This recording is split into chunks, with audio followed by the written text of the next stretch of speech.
des choses ici à Montréal. C'est pourquoi j'aime que tout le monde soit à l'aise. Tu es convaincu de ton problème qui va parler au pasteur, tu viens me parler. Tu n'es pas convaincu, garde ça pour toi. Mais sache que la Bible dit que celui qui cache ses transgressions ne prospère point. Mais celui qui les avoue et les délaisse obtient miséricorde. Un fils de Dieu, c'est celui qui, lorsqu'il y a une lumière, il y a une torche qui frappe un secteur de sa vie, là où il y a l'obscurité, là où l'obscurité régnait, il dit gloire à Dieu. Il expose ses mal. La Bible déclare, la lumière, lui, dans les ténèbres, mais les ténèbres ne l'ont point reçu. Les ténèbres, là, c'est l'ensemble du monde. Les gens ne veulent pas de la lumière de Dieu. Alléluia. La Bible dit, mais à tous ceux qui l'ont reçu, il leur a donné le pouvoir de devenir enfants de Dieu.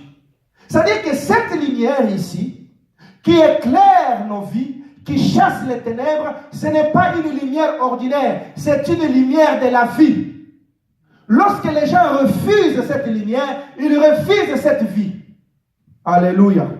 Alléluia. Je vais vous donner un exemple très simple. C'est comme quelqu'un qui, je l'ai dit autrefois, comme quelqu'un qui a besoin de mangue. Il dit, oh, j'ai besoin de manger les mangues, ainsi de suite, ou les oranges, prenez tout ce que vous voulez. Et puis il voit quelqu'un qui vient à la maison qui lui dit, il lui donne un petit sac comme ça, il lui dit, prends, tu as des mangues, tu as tout ce que tu veux là-dedans. Il dit, non, moi je veux une mangue. Mais il dit, mais ce que je t'ai donné là, c'est des graines. Tu peux s'aimer ça et avoir autant de mangues. Manger quand tu veux, comme tu veux. Il dit, non, moi je veux seulement une mangue maintenant. Les gens, les hommes sont comme ça. Lorsque Christ se présente à eux, il dit non, nous ne voulons pas parce qu'il est une lumière, nous ne voulons pas qu'il puisse exhiber, qu'il puisse, comment je peux dire, il puisse éclairer nos mauvaises choses. Nous voulons bien rester dans les ténèbres. Mais ils ignorent que cette lumière-là, c'est ça la vie. Est-ce que quelqu'un me comprend? Est-ce que tu as besoin de la vie? Est-ce que tu veux vivre à la main de Dieu? Bien-aimés frères et sœurs, si j'aimerais chuter par là. Si tu as besoin de la vie, tu as besoin de la réussite, tu as besoin du succès. La Bible dit que je suis venu pour que mes brebis aient la vie et cette vie en abondance. Christ est venu sur la terre pour que nous puissions avoir la vie. Pour que nous puissions réussir, en d'autres termes. Pour que nous puissions avoir du succès dans nos entreprises. Mais ce succès-là ne peut pas venir lorsque nous mélangeons les ténèbres avec la lumière. Est-ce que quelqu'un m'entend? Parce que Dieu lui-même, dans le commencement, il a d'abord séparé la lumière avec les ténèbres. Il ne les a pas associés ensemble. Il n'a pas commencé à créer en disant, il y a un verset de la Bible que j'aime qui dit que Dieu, il n'y a rien qui se cache devant Dieu. Dieu est capable de voir même une pierre noire dans un eau noire. Amen. Au milieu des ténèbres, Dieu voit. N'est-ce pas? C'est-à-dire que l'obscurité devant Dieu n'existe pas. L'obscurité devant Dieu, c'est comme la lumière. N'est-ce pas? C'est-à-dire que Dieu, dans Genèse, l'obscurité, les ténèbres couvraient toute la surface de la Bible. Dieu pouvait créer. N'est-ce pas? Amen. Parce qu'il voyait, il voit partout.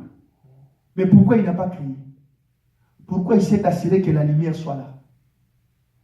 Parce que c'est ça la vie. Est-ce que quelqu'un me suit? Qu'est-ce que cela veut dire? Ça veut dire que dans ta vie telle que tu es là, tu ne peux pas créer tout en étant dans les ténèbres. Dans la vie, il doit y arriver un temps où tu dois faire un choix. Est-ce que quelqu'un me suit? Amen. Dans la vie chrétienne, il y a un temps où tu dois faire un choix. Et ce choix-là doit être très clair. Soit tu choisis Dieu, soit tu choisis de marcher avec Dieu, ou tu choisis de rester dans la distraction et dans le monde. Amen. Alléluia. Amen. Soit tu choisis de rester avec Dieu, de marcher avec Dieu toute ta vie, ou tu choisis de vivre dans les ténèbres. Et quand tu choisis de vivre dans les ténèbres, tu tombes dans ces versets où la Bible dit que la lumière, lui, dans les ténèbres, et les ténèbres ne l'ont point reçu. Lorsque tu refuses la lumière, sache que tu refuses la vie. Amen. Il y a des gens qui vivent dans une confusion. Tu as besoin de la gloire, tu as besoin de la visitation, tu as besoin de vivre la gloire de Dieu dans ta vie, mais tu continues à mélanger les ténèbres avec la lumière, tout en croyant que ça va changer. Ça changera. Oh non, ça ira. Oh non, Dieu aura pitié de moi. Dieu est un Dieu de principes. Il reste dans les principes. Jésus-Christ est la lumière. La lumière là ne doit pas être mélangée avec les ténèbres. Est-ce que quelqu'un me comprend? Amen.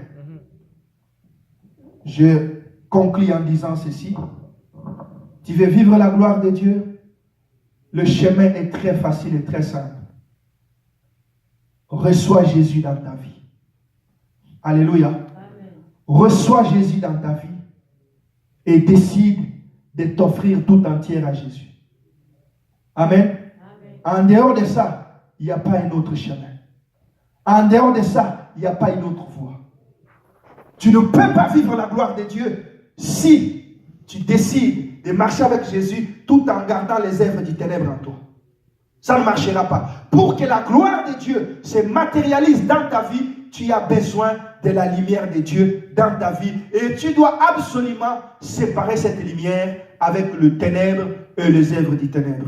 Acclamons le Seigneur, tenons-nous debout là où nous sommes.